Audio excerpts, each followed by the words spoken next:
Hello and welcome to the Gaming Hour. I'm Lewis and I'm joined here today by James. Heyo. And Dave. Hello. Dave's actually in the studio. I know, I'm not dying. Thank you very much. That makes a nice change. Sorry about last week, guys. That was pretty bad.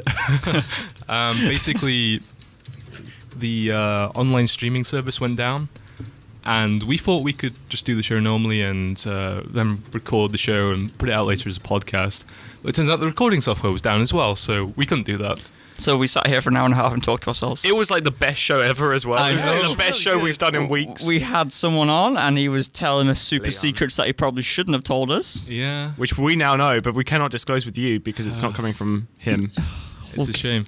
But we'll get him again. We had Leon on the show last week. Very sorry to Leon that we couldn't get the show out.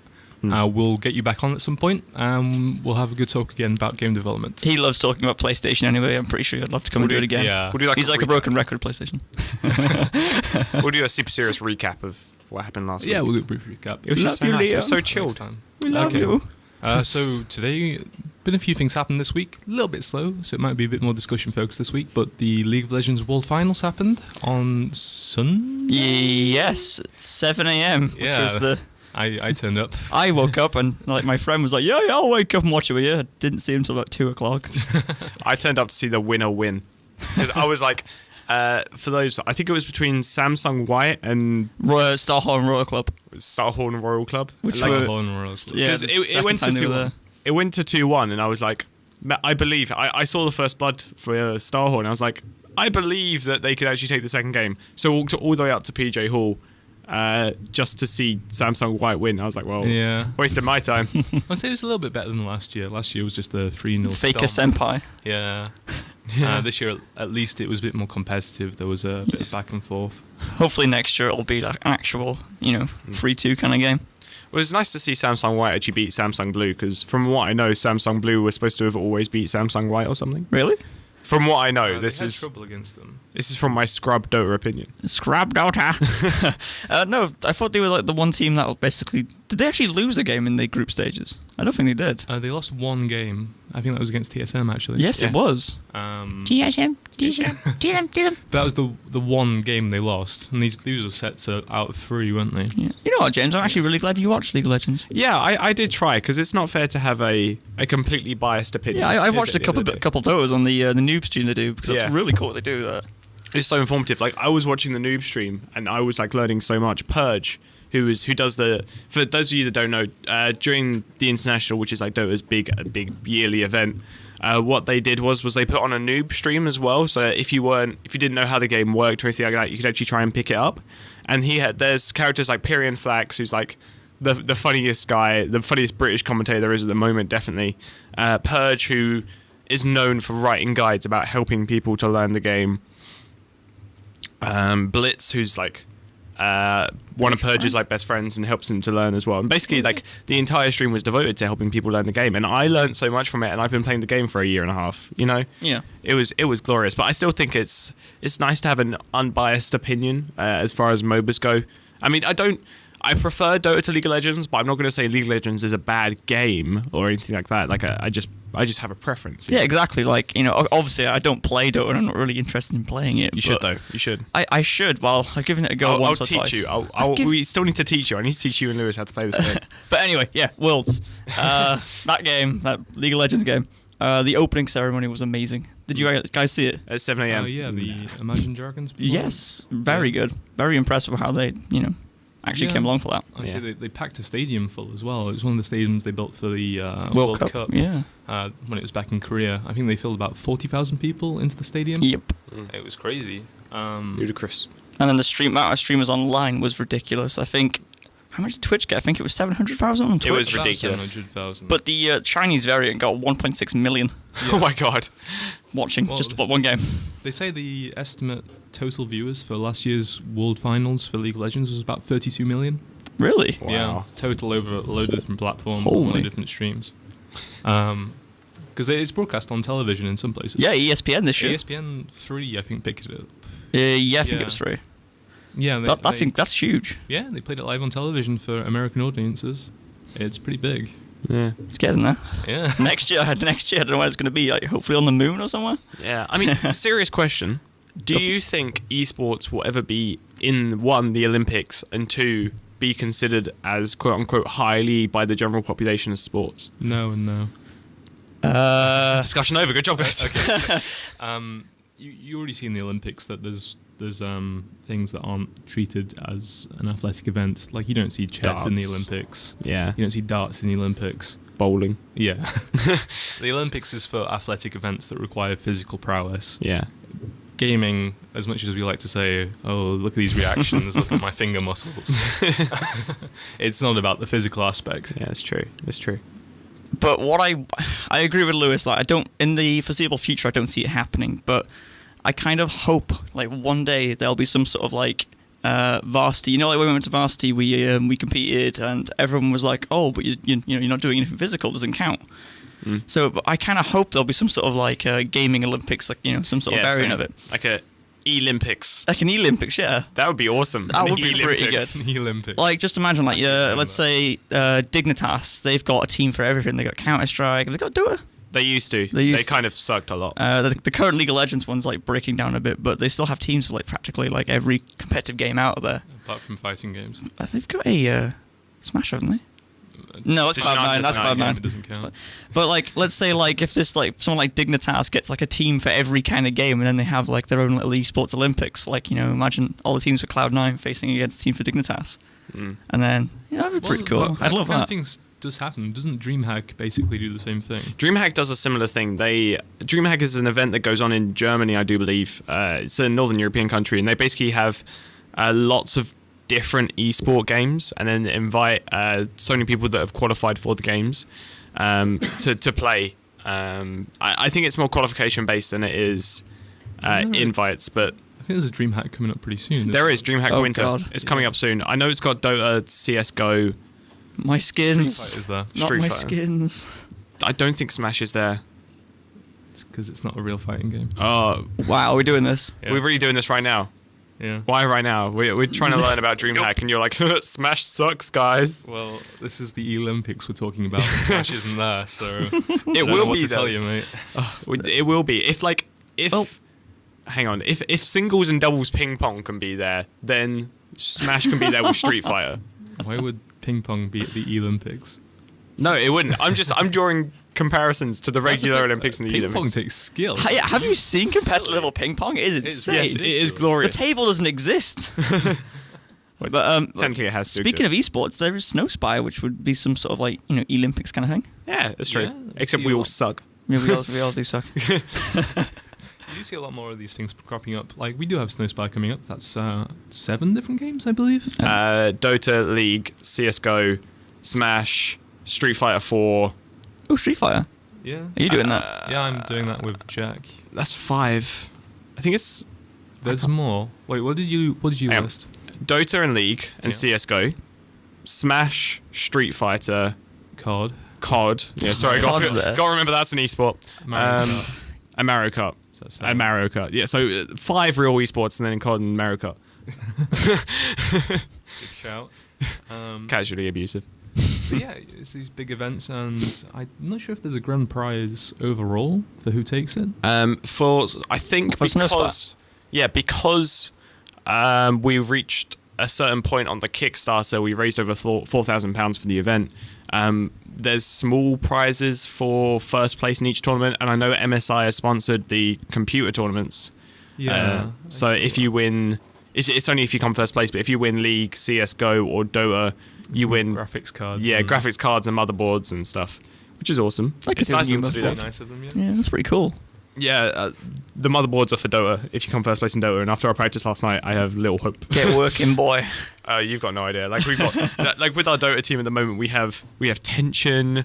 Everyone's like, Do you have a full roster? we have a full roster now, which is good. Oh, that's good then. Except our 5th guy hasn't played the game that much. He doesn't. As far as playing support goes, he doesn't really know the mechanics of it. We have a lot of team discussion, which ends up in people just. I was going to use a swear word for a second there, but it's a P word and ends with a Y. I'm not sure if you've heard of it. Is But, that so good? Oof. I think We'll discuss that off air. yeah, we'll discuss it off air. But like getting aggravated at each other, like That's just. I'm not gonna put any names or anything because that's just malicious. And if people are listening, then they know who I'm talking about. But we've got issues at the moment, and Eric, we've got you're listening, 3 this days. is about you. Yeah, Eric. No, Eric's completely different. Eric has mechanical skill. I thought Eric was support anyway. No, Eric's playing mid. Eric's playing on mid because he has the most mechanical skill. And like in all of the practice games last night, he was like the only one going positive in every single one of the games. And then I was like second the majority of the time. And then it was all of our other Okay, I players. think we're getting a little bit too specific. Yeah, yeah, Let's in talk Dota, about but- more in general. Yeah. So, you talked about these games and you said that Mario Kart and Call of Duty you wouldn't class as a real esport. Can Call you of Duty, clarify I would, but like, what would be the classification for an esport? something that can be played competitively and rely 90% on skill. That's what I 90? think. Is that the 90%. 90? Good old Yeah, 90. because like That seems pretty there's arbitrary. there's levels of randomness in every game. Like with MOBAs, like the right click damage that's actually produced by an algorithm. It's not consistent and it's not 100%. And But you've something got like chance and stuff as well. yeah, to factor yeah, in. and stuff like with Mario Kart, it's so reliant on what you get in boxes that I would classify that more like 75-25 at most. Oh, okay. A skill to luck ratio. And in Adam's case, is stationary walls. yeah, they're dangerous. Yeah. So what would preclude COD from being a competitive game? I think COD would be. I just think it has a I don't think it would be. in the COD scene at the moment. There's a lot of drama. Like it's not really about the sport. It's more about people being aggravated at each other and stuff like that. I think it needs a lot more cleaning up and a lot more regulation before it can really be an esport. Fair enough. Dave, what would you say? I just don't like it as like an esports kind of game. Like it's gonna be, this is like a personal opinion kind of thing. Shots fired. Like the overall pace of the game, and like I prefer the kind of games where if you die, you die. Yeah.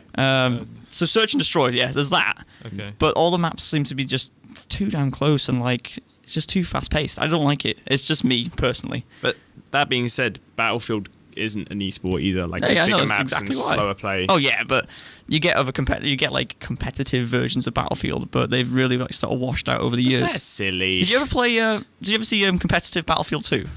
Yes, I That played was- some competitive. That was very good It's very competitive good, yeah. because like you actually had the whole squad aspect. But the way I like to say it is like Halo and Battlefield, they've become too coddy, Yeah. where they're very like fast and just like. Too much like Sonic. And your mother did terrible things when that's what people always say when you Yeah. play them games now. Call of Duty. I mean, it's like Call of Duty has become. Before League of Legends was really a thing, it was like the most general video game that there is. And everyone used to play it. So, Oh yeah, I love Modern Warfare. I mean, it's a really fun game, but like that's why. I don't know. I was going to say it's difficult to make it an esport because there's not much difference between the skill at the pro level and the skill at the regular level. There's if a that low makes sense. skill ceiling. Yeah. Okay. Which, I mean, you can tighten up mechanics, you can tighten up your jumping and stuff like that, but there's not much difference, if that makes sense. There's nothing that you can learn which will give you an advantage against other people, and there's no like. But quickscoping. Yeah, quickscoping though. Shout out to Curvin. Like let's compare. Worst station in the US. Let's compare COD to like Counter Strike. Like you said about how mechanics and stuff. With COD with Counter Strike straight away, you've got the recoil mechanics to learn. Like you can't just point your gun and be like, "Haha, you're dead. Quickscope, lol." You physically have to like understand how to aim. Like, Technically, you can kind of quickscope with an orb. technically, if you're point blank, you go, bah! Like, literally make them kiss the barrel. But my favorite gun has got to be the what they call the SG-552. It's got one of the highest recoils in the game, where you literally have to point at your toes to aim at their head. Yeah. Or like the Negev. The Negev is a giant light machine gun. Competitive gun. That's a competitive gun. That's totally competitive. Eric would back me up on this. Squeaky. Squeaky. And it's just So many in jokes today. it's just that level of mechanics that you have to learn. That's what I think of an esport kind of game. Okay, fair enough. We're going to take a little break now. This is Subterranean Kamikaze from Teenage Mutant Ninja Turtles, Turtles in Time. Oh yeah. Oh yeah.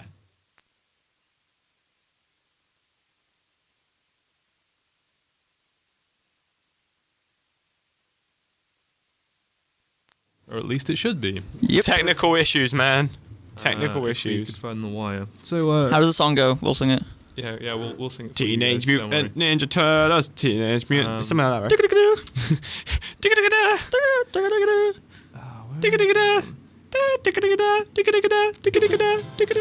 God damn it. It's playing on the thing. Okay. So We'll discuss esports a little bit more while we sort this out, I guess. Okay. Well, me and Technical Dave will issues. seriously discuss esports whilst you sort out technical issues. your So, Dave, your one MOBA is not as good as my MOBA. my God. MOBA is the best MOBA because it has the skill. The skills. I don't know what So it is. should we talk about how bad Street Fighter is as an esports? Let's do that. And why Smash Look, I Bros is sorted out the issue.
Okay, so that was Future in My Hands from Devil May Cry 4. Yay. And before that, we had Masked DDD from Kirby Superstar. And we had Subterranean Kamikaze from Turtles in Time. If you were here no one was here last week, but last week when Leon was on, he would always say how he appreciated and how he liked the songs. I can't remember what he actually said. No, I missed good old that. We Dave. need Leon back. We need a button. I really appreciate that song from Teenage Mutant Ninja Turtles. You're not Leon, Dave. Shut up. Okay, Great. I'll go. Good talk, guys. Okay, so a game came out at midnight today, and I've already played it. And you completed it. Yep. I'm talking about The Legend of Korra, which is the new game from Platinum Games. I'm very quiet. What's going on here? I don't know. But Dave, talk about Legend of Korra.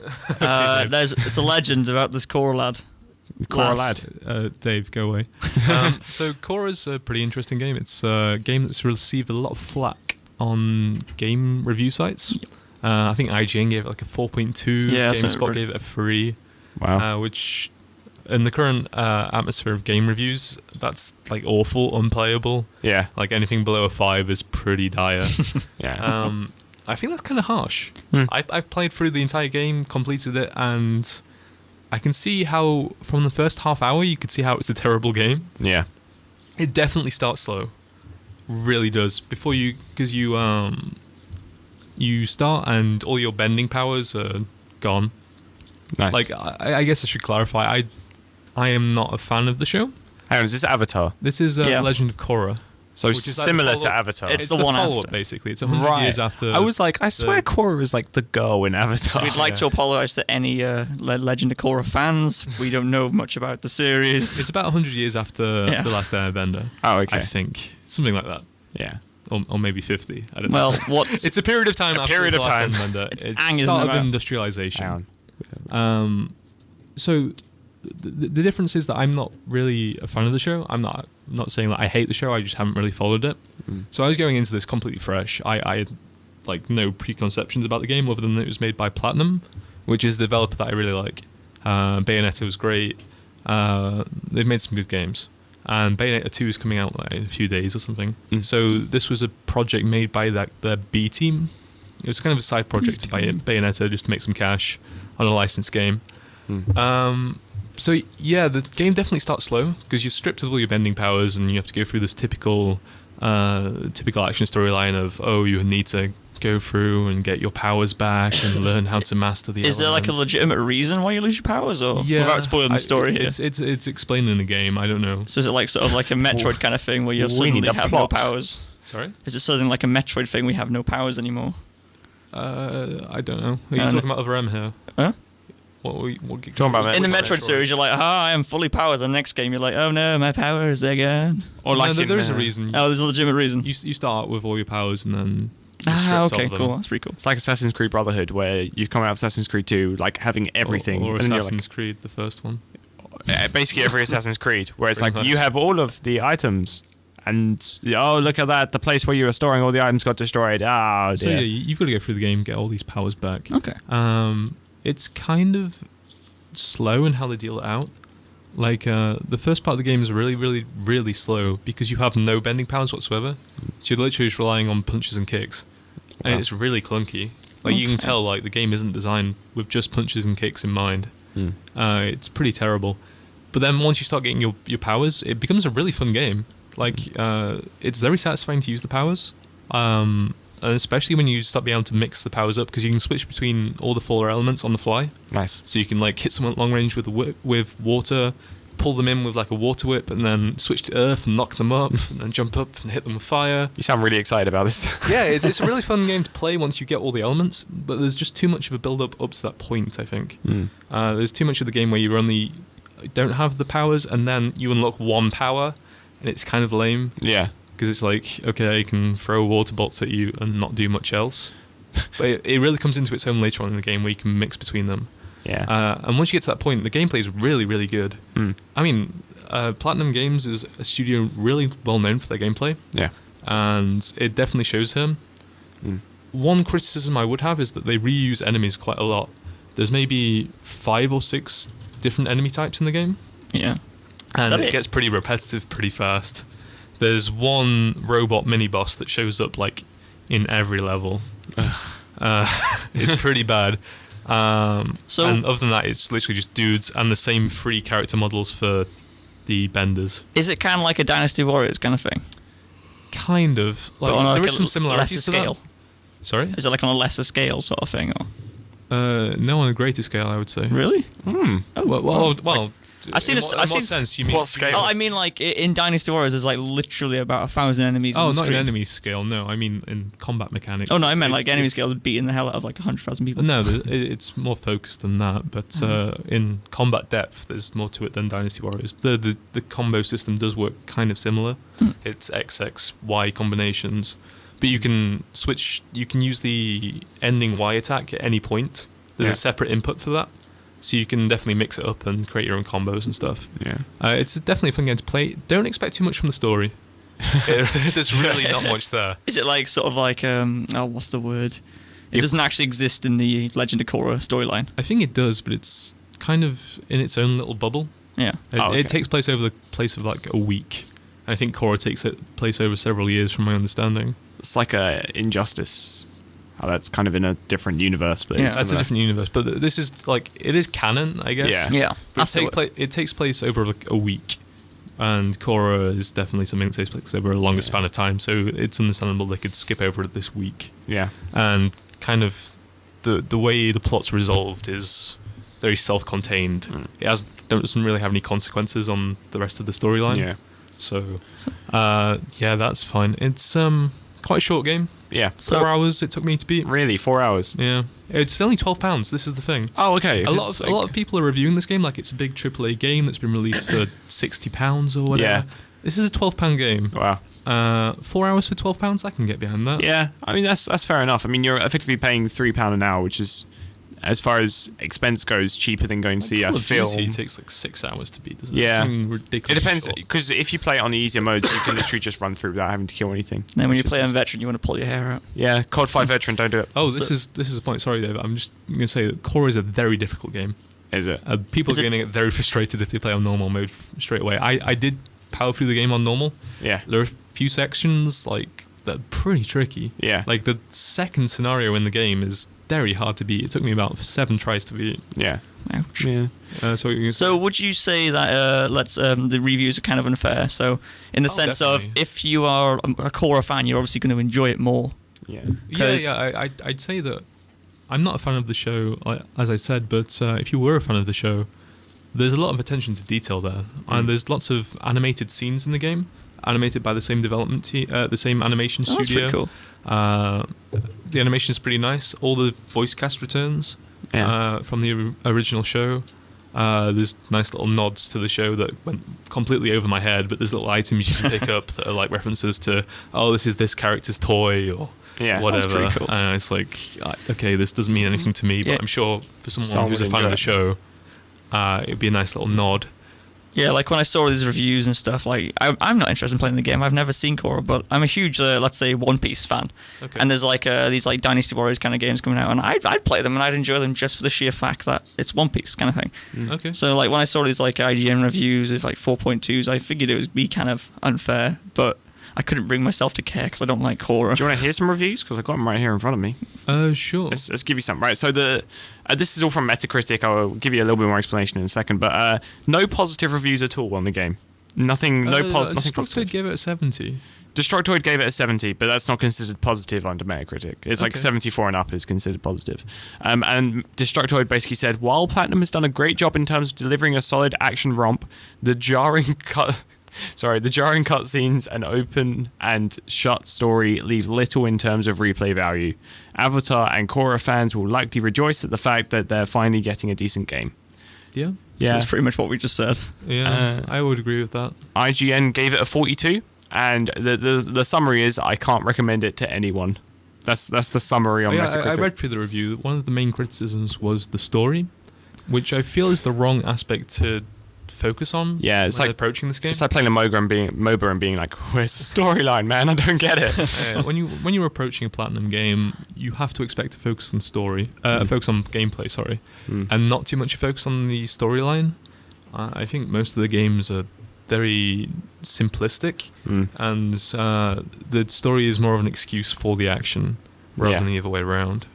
And then the very bottom review, which I think I'll give as well, GameSpot gave it a 30, saying The Legend of Korra harks back to the days of branded hogwash, where the most we could hope for was functional gameplay and total disregard for the source material. Korra looks the part on the most superficial level, but possesses not 1 ounce of the flair and depth that characterizes the television series. I'm struggling to read today. Okay. Sorry about that. I think I had a quick skim through that one as well. I think it does focus on the story again. Yeah. I think a lot of people are going into this as fans of the show and expecting like, oh, it's a new Korra episode. Yeah. When that's really the wrong attitude to have for a video game. Yeah. It's very much gameplay orientated, as I've said quite a few times now. If you just want to get the satisfaction of playing as the Avatar and being a playing as a element bender, it's very satisfying. There's a mode where you can go into Avatar state, and it's very satisfying. Yeah. It's really, really good. Like I say, the game comes into its own a lot later on not a lot later on, but later on in the game. The first half an hour you'll have to slog through, and there's the classic platinum problems. There's the camera's pretty bad. The level design early on is pretty bad. Some of the enemies get a bit repetitive. Yeah. But I would recommend it for £12, definitely. Yeah. Hey, on the bright side, it's better than the last Avatar game. I don't know what the last... Where everyone bought it just for their 1,000 G Yeah, and then traded it back in. You literally spend 5 minutes mashing B to get 1,000 gamer score, and then you leave it alone. Yeah. But you just didn't play it. I never did that because I felt like my gamer score was worth something. I did it because we were doing like this achievement race. But anyway, so something I'd like to bring up now, based on that, is whether you guys feel that a story is something very important to a game or not. Like I say here, the story definitely wasn't too strong in Korra, and people have criticised it for this, but is story something that should really be analysed on too great a depth in video games? Should be given equal importance as the gameplay, which is, for me at least, the core element of games? It depends on the game and the game genre, definitely. Like something with The Legend of Korra, because it comes from a TV series which has a strong storyline, I don't think it's too outlandish to assume that there would be a good storyline as well, because, you know, same thing, you'd assume a similar strength and story. Okay. But that being said, it's not applicable to everything. Like I wouldn't, as I said before, I wouldn't go into a MOBA thinking, wow, this Earthshaker fellow in Dota, where does he come from? Doesn't really make any sense. But it's 50-50. I think it really does. It's very dependent. Do you give it that equivalence? What do you mean by equivalence? The story is just as important as the gameplay. You wouldn't say that gameplay is over or story is more important? It's genre dependent. I really think it is. Let's take a few different genres then. Go for it. So let's take the FPS genre. Gameplay. RPG. RPG story. Story? Okay. This is like I'm in a therapist and you're holding up the weird. I'd have to disagree on the RPG one there. Really? Yeah, Final Fantasy. I can't remember. What number was it? The new one. Final Fantasy 17,000. Which one? 13? The one with lightning. Yeah, 13. I couldn't care for the story. I'd prefer the gameplay be better. The gameplay was really god awful. Both have to be important. Don't get me wrong. Final Fantasy hasn't had strong gameplay ever, though. Well, they they changed the system, didn't they?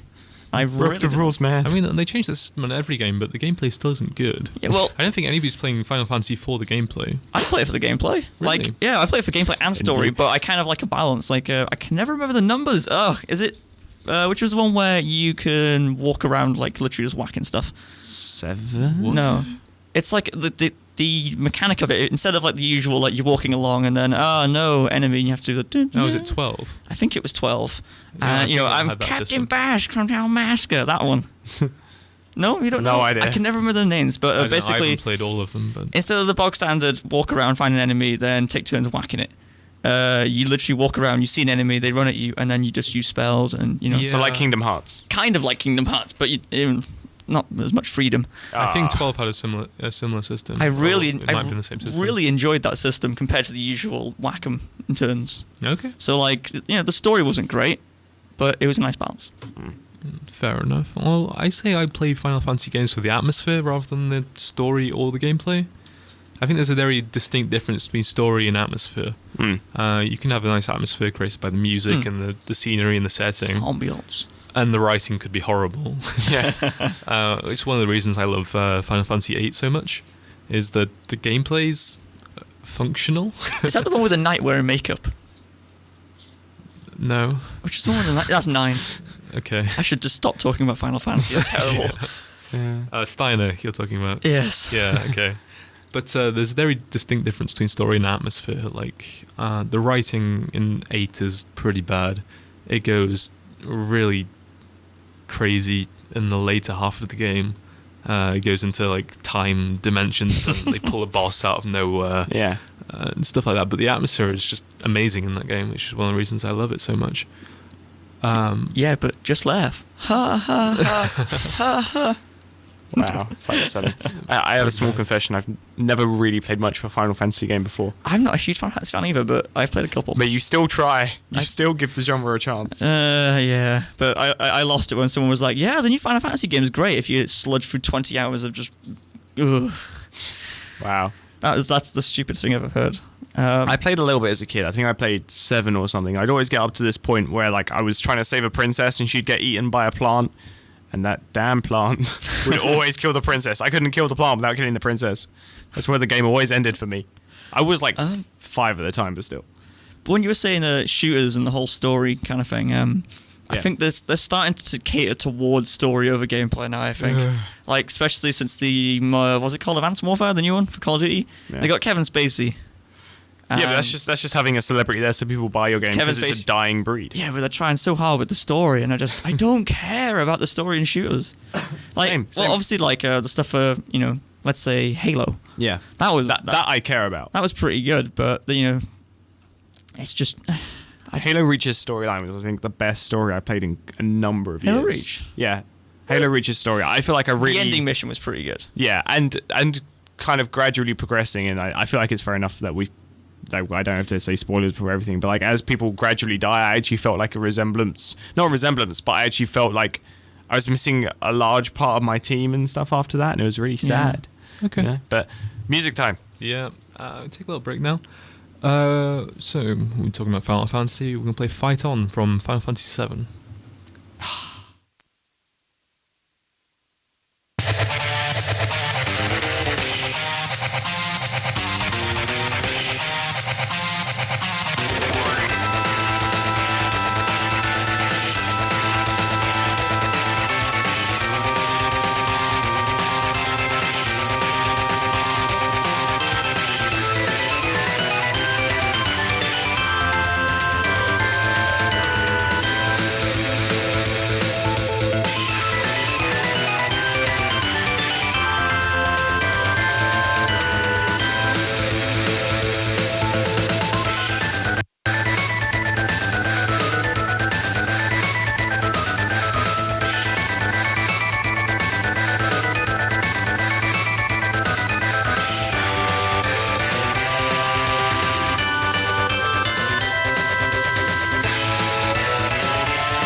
Okay, so that was Beyond the Bounds from Zone of the Enders. And before that we had Fight On from Final Fantasy VII. Based wob wob. Based wob wob. Yeah, sure. Wob wob. So there's been a new trailer released. It's for Five Nights at Freddy's 2. Reopening. Yep. Yeah. Pretty scary stuff. Super scary stuff. I'm so excited. Yeah. Like, I'm weirdly excited. I hate the game. I hate playing the game because it's terrifying, but I love it at the same time. Yeah, it's I've not actually played the first game, but Really? I've seen quite a few videos of it. Same. People playing it. I'll give you a quick rundown real quick. You're a security guard at like a pizza place in like I'm assuming like America kind of thing, where there's like robots like perform and play songs and walk around and like dance and laugh with the kids kind of thing. But at night, the robots like to move around, and if they find you, they'll kill you, basically. They see you as like an exoskeleton, they'll stuff you in one of these giant suits, and you'll die. And in the words of the one guy, your eyes and teeth will pop out the front of the mask. Beautiful. So, yeah, your job in this is to just watch the robots and survive. Figure out where they are and not die. It's a really, really, really fun game. Not dying is always a fun thing to do. It's always a fun thing. And the trailer last night, it revealed that there's going to be new robots, completely new settings, and it just looks... No doors. No doors, so you can't physically lock yourself away from them. The only way you put a helmet on, from what it looks like, you can like hide in one of the old suits. I don't know how that's going to work, though, because I'm pretty sure they can, figure out you're not a robot some way, or... Yeah. Surely that can't just be like a, like a always. Yeah, why would you not take it off? Yeah, exactly. I'm pretty sure you can't look at the cameras though without. Yeah, but why would it matter? I don't know. You can just sit there until the morning, just like. Like a whole lot's not been revealed. Like there's the new robots, obviously. There's the old robots. There was Freddy, who's the bear. Yep. There was Chica, who was the chick. Bonnie, the bunny. Foxy the fox. Wow. Can you see where this is going, guys? Yeah. But what they've revealed is they've redone the robots a bit. So there's brand new robots. They look all like new and cuddly. I'm pretty sure they're still as deadly. But the old robots are still wandering around as well, and they look all like broken down and more disturbing, even more terrifying. Yeah. Especially the bunny robot, which has had its face ripped off and its arm missing, and it I'm pretty sure it's like the end game kind of thing. Like if that comes at you, you're gonna die. Yeah, I think you're likely to die in almost every situation. Oh anyway. yeah, definitely. There's still a lot to be revealed. Like there's a lot of mystery behind. This is one on the trailer everyone's been going on about. It seems to be like just a pile of scrap, just sort of wandering around. There it was in the video you just watched then. Yeah, and I am just truly terrified about the mystery in this game. Yeah, I'm going to go in completely blind and be like, I don't know what to expect. Spooky. And all I know is I've got some toilet paper to my side and I'm ready to go. Wow, that's... Yeah, It's just- I don't even know. This looks pretty disturbing, I'll be honest. Unfortunately, it's coming out next spring, so we can't play it this Halloween. yeah. I really wish it was out maybe like a early build out, hopefully, by Halloween. Maybe. Maybe. Early access, guys. Yeah. Yeah. I'll play early access. I don't care. I play DayZ early access. I've put up with a lot. Yeah. I feel like with early access with games where there's already been an original, I feel better about it, if that makes sense, because the fact that there's already been an original game of this, it's pretty likely they're going to make a second one, early access or not. Yeah, I guess I can see where you're coming from. There's less risk involved. Yeah. Yeah. The one thing I'm upset about with Five Nights at Freddy is the way they teased it is they put a picture basically saying no place to run, only one place to hide. And I really thought it was going to be a game where you can walk around. Yeah. Like walk around the actual Freddy Fazbear's pizza place. I think that was what's so unique about the original was You sitting in a computer chair just being like spooky ghosts. like you have to sit there. There's Yeah, Oh, no you way of can't. avoiding them. It's just when are they going to come? Yeah, I guess it's just It racks up the tension. I guess it's just like my ideal kind of game. Like don't get me wrong, I love the game. Yeah. The way it is, it's phenomenal. But I would have loved just like a walking around this like dark corridors, turn a corner, and then there's like this giant robot that wants to kill you. But that's like every survival horror game. Yeah. Like this is a unique one because you're in a set place. You can't avoid you it. can see them on the cameras, but you know they're going to come at some point. It's about when they're going to come. Very true. I'll Yeah. shut up then. Jesus. I know. I just like I love the game. Yeah. I just like a bit of a change, I guess. Yeah.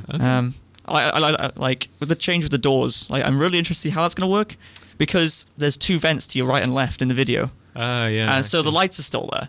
Yeah. So you got to check 3 lights now, and How do you actually play the original? Because it just sounds like you kind of have to sit there and wait and watch them slowly creep on you. Basically what happens is obviously that's 5 Nights at Freddy, so there's 5 nights. Yeah. Each night it ramps up the difficulty with the AI. Yeah. There is a 6th night, which is truly terrifying because they're all on max difficulty and stuff. Yeah. But basically what happens is all the robots are on the stage where they're meant to be. Yeah. Bar Foxy. Foxy's like in her own little area. Yeah.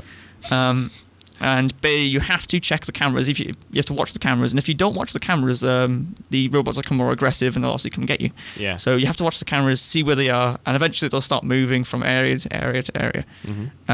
Each robot has a different kind of like characteristic. Bonnie and Chica, the robot, which are the rabbit and the bunny. Yeah. They'll sort of just go around on their own kind of thing. And if you don't pay attention, they'll obviously just as soon as you put the camera down, you're just dead. So you just got to keep watching and all that kind of stuff. It sounds really boring when I say it. Yeah. But it's really fun because like if you don't watch the camera, there's Freddy, who's the main guy, the bear. He likes to be really sneaky. Yeah. So if you don't keep an eye on him, like he's always really, really well hidden. Like you can only normally see like the corner of him or like his eyes or something. So like your only survival tactic is basically watching the cameras, but not watching them too much. Yeah. As well, Because you have a power meter. Yeah. And then that runs down and you've got to shut the doors at the right time. But if you keep the doors shut, that drains the power even more.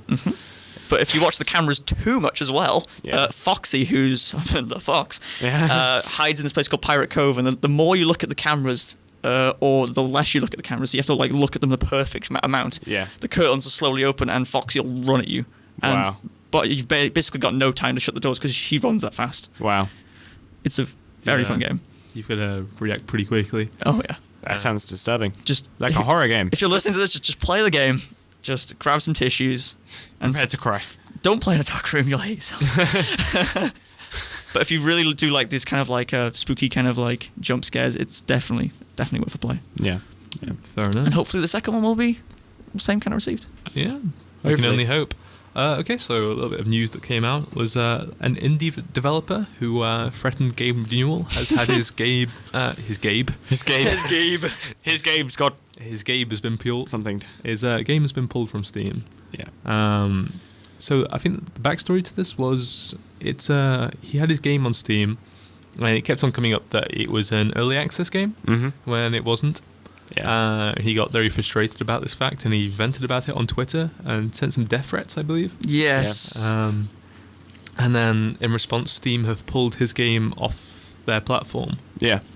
And now the individual that threatened Gaben has left the company in the hopes that they'll put the game back on Steam, which I find unlikely because it just sounds fishy.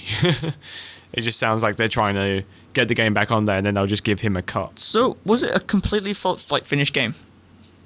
Yeah. Because what was the issue if it was not? If they say it was an early alpha, early access? I think there was some confusion about the state of the game. I think it was originally early access, Yeah. and then they believed that it had come out of early access. And Steam seemed to disagree or still labelled it as an early access game. So then tweets were made in response to that, I believe. Yeah, Paranormal Activity was the name of the game. Taken down from Steam following the posting of death threats addressed at Valve's Gabe Newell from developer Mike Mulbeck. As reported by Player Attack, Mulbeck's game was initially highlighted on Steam's store segment featured Halloween-themed games. Paranormal Activity was mistakenly captioned as an early access title despite being completed, to which Mulbeck tweeted the following, and it's a bunch of... Don't think that was the best course of action, you know? Yeah. Couldn't you just been like, hello, Mr. Gabe Newell, our game is not early access. Thank you. He didn't even tweet it at Gaben. Like, Didn't he? yeah. What is this back tweeting? I am going to kill Gabe Newell. He is going to die. Actual tweet. Obviously, he's not that well known. He got 1 retweet and 7 favorites. Yeah. It was clearly a drama attention seeking. But at the same time, it's nice of him. He does come out and apologise on the blog. Yeah. He says, I'm really deeply sorry that my short-sighted, hot-tempered actions resulted in not only my own dreams and aspirations being destroyed, but that of the entire team I worked with. I'm sorry that my statements made Valve and or Gabe uncomfortable and upset. Yeah. Which is nice for him to come out and say Yeah, it's true. afterwards. Especially as he recognises that it's something that affects the entire team, not just himself.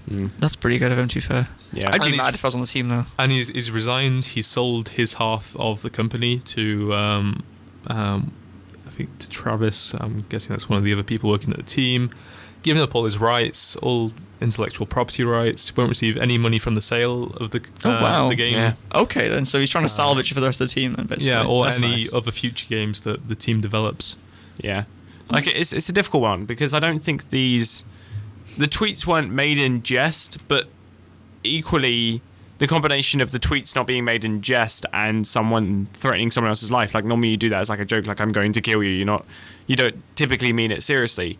Because of the other tweets surrounding the original, the death threat tweet, it implies that he was actually going to do something, and that isn't good. I wouldn't have said that it's something that Steam should have taken too seriously. Yeah. I think it's very much a frustration issue rather than a serious death threat. Yeah. I think in the context surrounding it, it's pretty clear.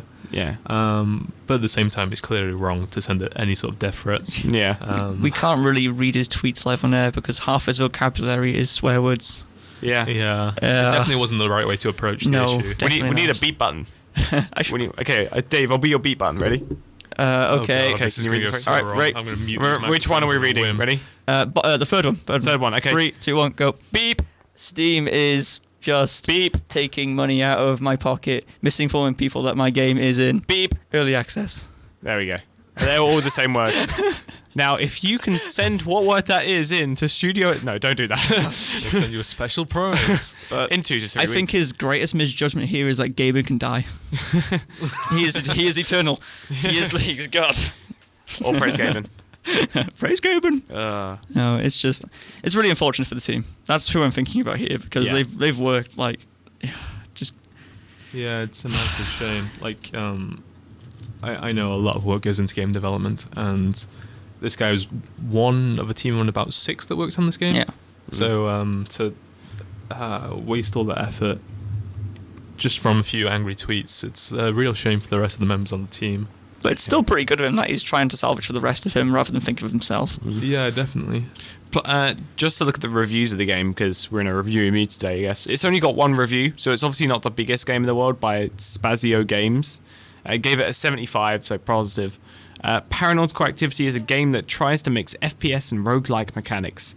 There is a constant support from the developers, which is obvious in the actions that this individual has taken, and the peculiar random maps give the game a potentially unlimited longevity.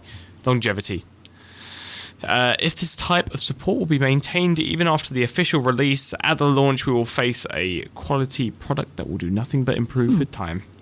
I'm a big roguelike fan, so I might actually give that a look at. Yeah, I mean it seems like a good game. To be fair, it's just a shame the way it started. Yeah, it's worth. Hey, actually, when you think about it though, like it's bad publicity is still publicity. Yeah. Like we're talking about it now. I'm pretty sure if this didn't happen, I wouldn't have acknowledged this at all. Yeah, it's true. So I'm going to go home now and have a look at this. Yeah, it's like £5.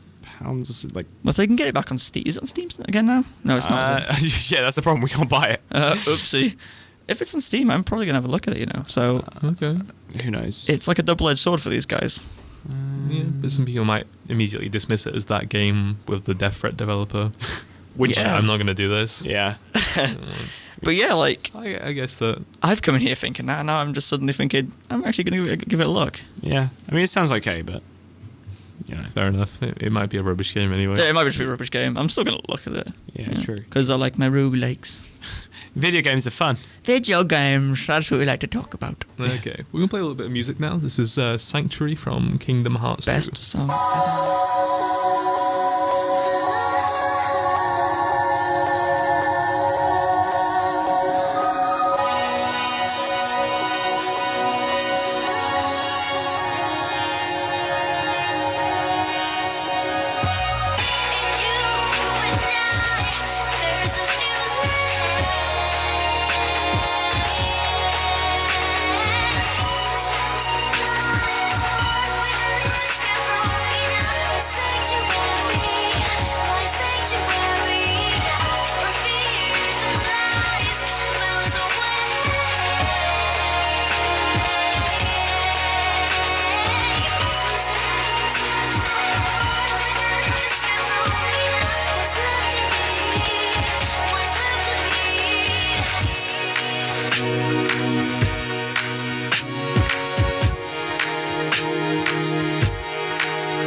Okay, that was The Betrayer from Shovel Knight.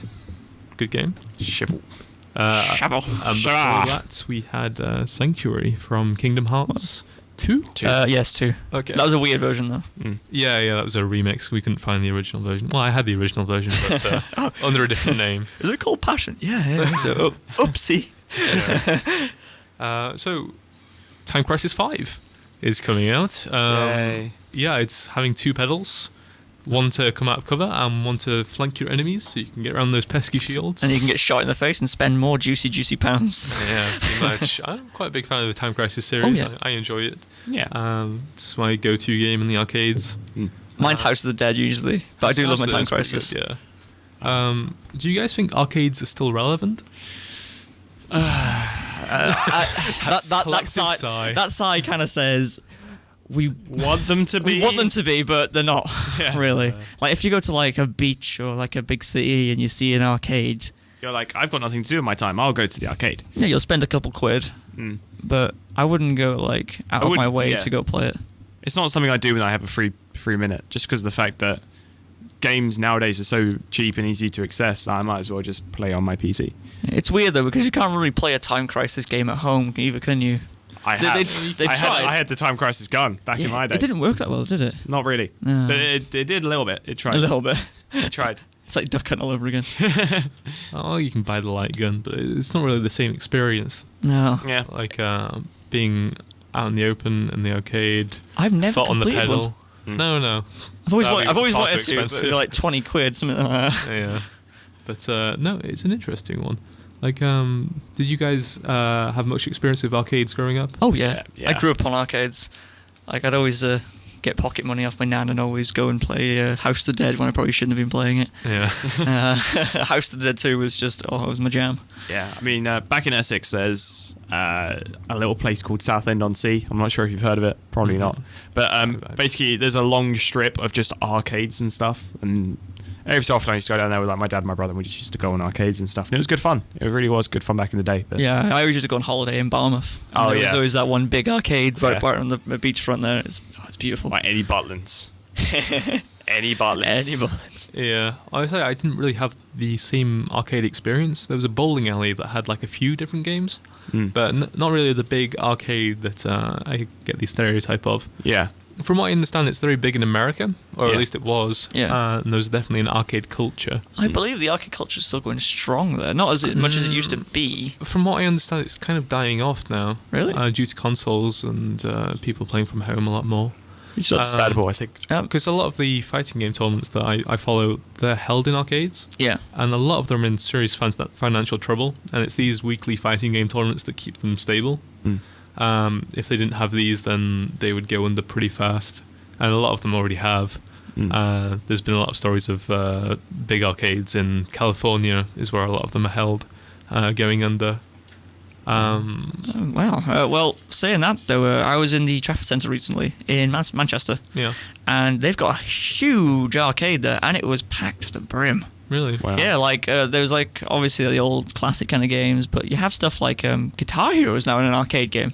Yeah. You ever played that in arcade? Guitar Hero was an arcade game back when Guitar Hero 1 was around. It's really old. So like there's these other games like you know the where you sit in the seat, like, it's like 4D kind of thing where like the sort of seat moves and stuff with you. Yeah. Like I was Yeah. playing one of these like jet games. I was flying about and the chair was like flipping about everywhere. It's pretty cool. Yeah. So I kind of think that arcades are still alive in a sense of the term, but not as it used to be. Yeah. Or like we Yeah. want it to be. We want it to be like where kids go and like play games for hours on end, but you go have like 10 minutes, spend a couple quid, then you're broke. Yeah. The problem is with arcades is they're one, too expensive, and two, they don't generally provide anything different to what you would typically have at home. Yeah. Like, Well, you can argue the light guns and there's I mean, light big guns, motorbikes and stuff you can ride about on. physical Or bikes. dirt games and Yeah, but like they're really expensive considering like back in my day, stuff was never that expensive. Like it used to be like 50p and you get like 2 tries or something, and now it's like a quid for like 1 try. It's you know you're getting older when you say back in my day. back in my day. I said to my little sister the other day when she was playing Minecraft, I was like, back in my day when I was playing the alpha.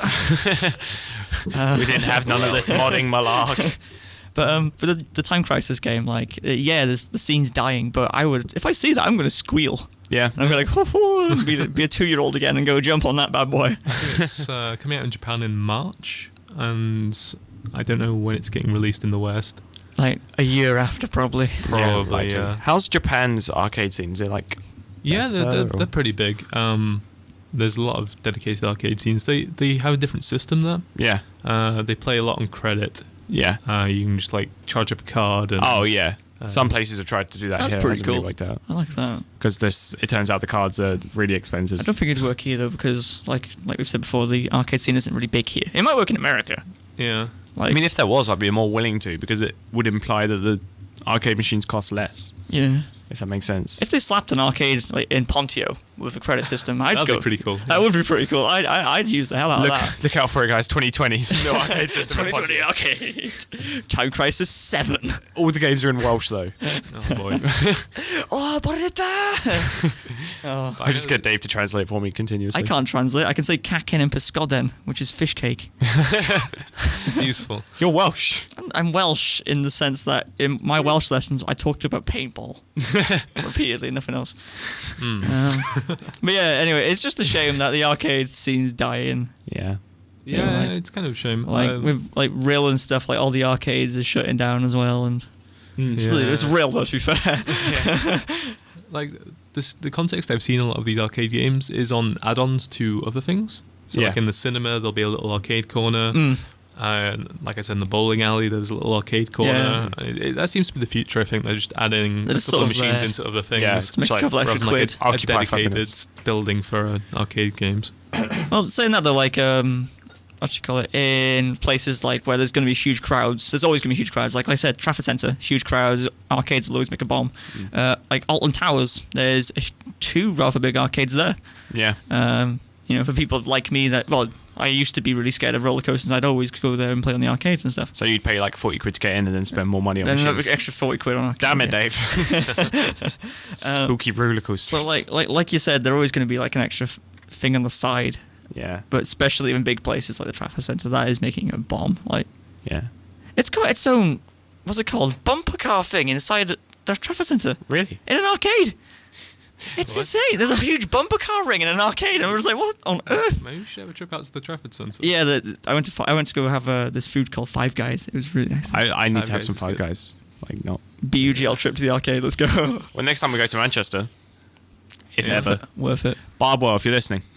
Actually, what was the event we went to last time in It was Manchester? Birmingham. Oh, I thought it was Birmingham Play No, Expo. we were at the Trafford Centre. What, MCM? Yeah. Was it MCM? No, you weren't there. I wasn't there, no. I don't. We went to I the can't Trafford say I Centre, and I swear it was Trafford Centre we went to. Was this with Bethan and stuff? Wasn't that for your birthday? No, it was a gaming league event. We went, and we went to Trafford Centre afterwards. I cannot remember. I organised no such event. You weren't there. Unless it was first year. Your first year. I can't remember, because I went on the minibus and I was sitting next to Naz the entire time. That must have been Play Expo. That's how I met Naz at his first year. Yeah, Yeah, it's probably that Play must have been Expo. Play Expo then. We're awfully specific right now in the last couple of minutes. Yeah. Yeah. Just Yeah, reminiscing, a little bit. guys. I think the Jokes. arcade thing, can't really say much else about it. Yeah. Yeah, it's dead. Ah. Rip in peace. Die. Rip in peace, kid. So a quick little mention on the side.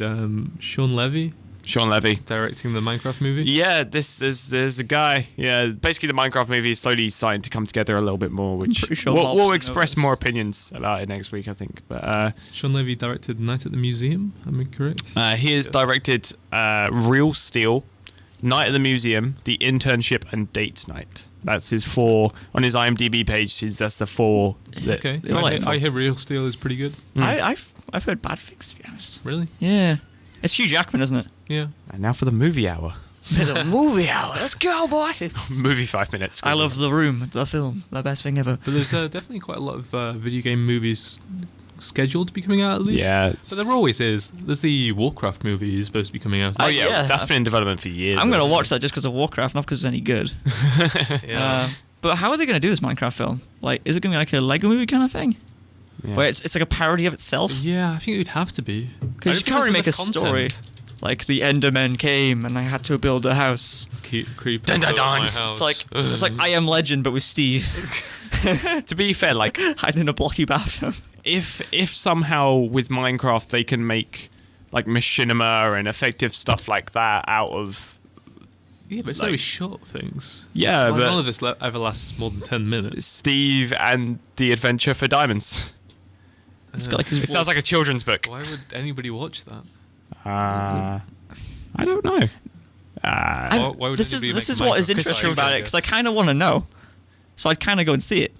Yeah, it's Yeah. true. But it seems like something you could rip off pretty quickly. Yeah. And just to make a quick buck off of a major name. Like the Lego Yeah. movie. You didn't like the Lego movie? No, I love the Lego movie. It was the best thing ever. Because it pokes fun at itself. Yeah, yeah. It went along. Yeah. That's the Lego Batman movie. Do you know? Really? It's come out. Lego It's the gone Batman straight to movie. DVD, but it exists. doesn't Is count. Is it the same voice actor as the... I don't think so. But it's more based on the actual game rather than Lego Batman right, the I game. see. Yeah, it's Lego Batman the game, the movie, where it's literally just the storyline, but it's Lego. It's but not really... Lego Batman from the actual Lego movie is getting his own series. Wow. Oh, It's either a TV series or movie. I can't remember what it is, but it's the same guy who played Job in Arrested Development who voiced him. All I remember is the Lego Batman being like really amazing. It was literally so amazing that it was the first game that I ever like completely completed for 1,000 gamer score. The Lego games are actually really good. Yeah, Lego Star Wars is I dislike them legit. because I had to sit there and watch my brother get really angry at it over and over again, and just the sound of I heard over. Oh, simple, beautiful cat, Harry. Get all of the stats. But yeah, with with the Minecraft movie, I really hope it actually does something rather than just like you said, making a quick buck. It's very easy just to rip something off. Saying that they've not sold it for 2.5 billion. And then Is it 2.5 jump billion? ship. Then jump ship. I'd do that. I'd sell do out the same 2.5 thing. billion. Like he came in this with barely any money in his pocket, and now he's left a multi-billionaire. Yeah. Okay. Which is insane. Well, we're going to have to wrap up. Quick plug for Boogle, I guess. Boogle. You can pronounce it Boogle. What's the game? However you want to pronounce it, as long as you're saying it. BUGL. Buggle. We're in the Brent Common Room today. We're Yeah. playing Which is Super Next to Smash. Thrift Shop. Yes, next to opposite Baruno. Yeah. Opposite to Baruno. So, is it Project M or is it? That's Melee? Project M. Okay, we'll be playing a Project M tournament today. Yeah. Which is a modded version of Super Smash Bros. Brawl. But yeah, I believe it starts around 5. Come a bit earlier for some registration. Yeah. The session starts at 4. We'll have a mess about for an hour and then the tournament starts. Plus, you get points towards the league system that we have, which has been Yay. revamped and redone It has been. for more points And for those that win. I've got some catching up to do because I haven't been here. I wasn't here last Yeah. week either. It's okay. I'll catch up with you. I think I got a whole point in Halo. Participation award. On the bright side, you're 1 whole point more than me and James. It's true. As long as I come higher than you in Project M. Technically, I'm on the Snow Spire team, so I should do well. You're just waiting for Just Dance to happen. Yeah, I am. Again, Just Dance version 2.0. Anyway, Yeah. Thanks for watching, guys. Listening. Watching? Nobody watches this.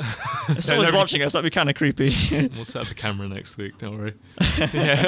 Anyway, we'll see you guys next week. Thanks for listening. Bye-bye. Bye. Bye.